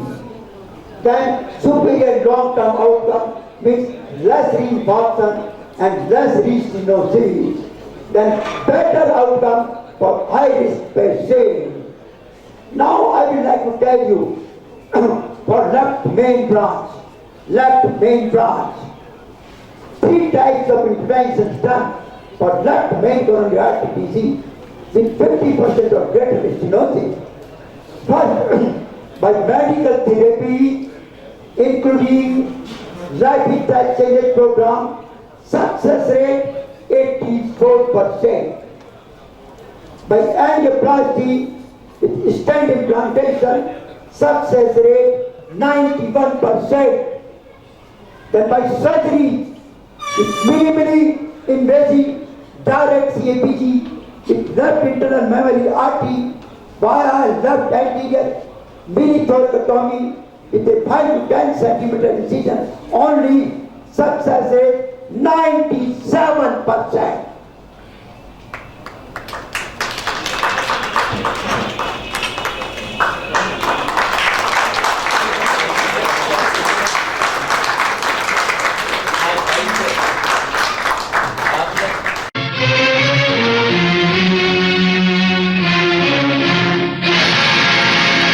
So indeed it was a very long and very explanatory lecture which told us about step by step, layer by layer, the do's and don'ts of heart attack and post heart attack procedures. And now we have come to the end of the program with offering mementos to our chief guest. I would request Dr. R.K. Maheshwari ji to please come upon the stage to present Dr. Bhavin Desai, our chief guest. A memento. I have Dr. R.K. Maheshwari here. I think he is not there. Let me request Dr. Ravindra Sharma ji. Do we have Dr. Ravindra Sharma? Kindly come upon the stage. Sir, Bhavin Desai ji, and kindly bring one memento. For applause for our chief guest. Dr. Bhavin Desai ji. Thank you very much, sir. Memento from organizing side. Thank you very much, sir. On behalf, thank you. Huge round of applause.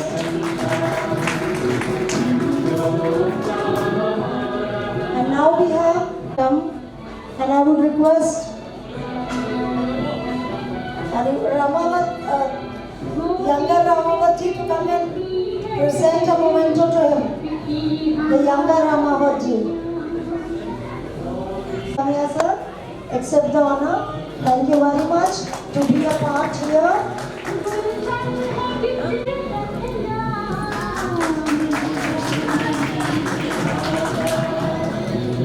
Kindly come and conclude this conference by his words of wisdom.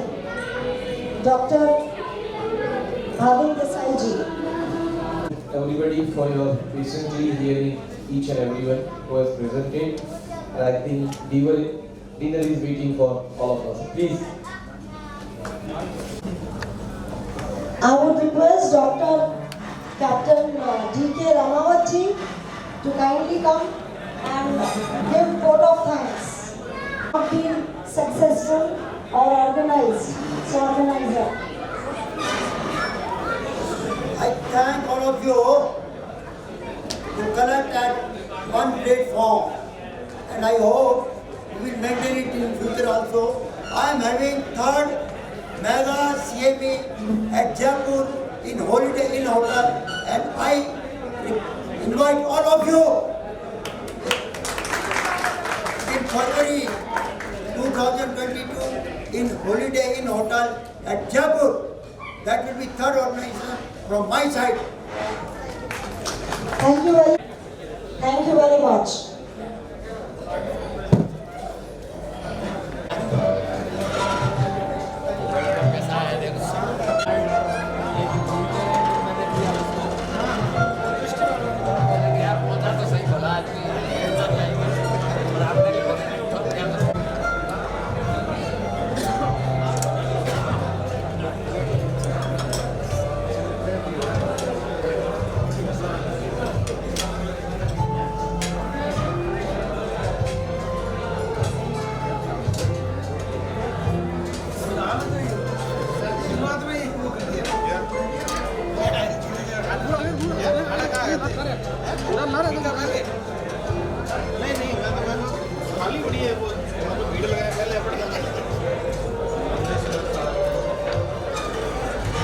सही वाला वो उसका use कर लेते हैं।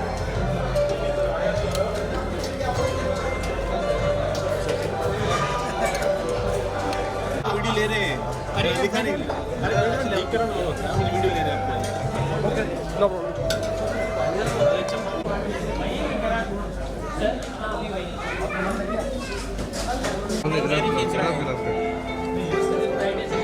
इनका नहीं लिया।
है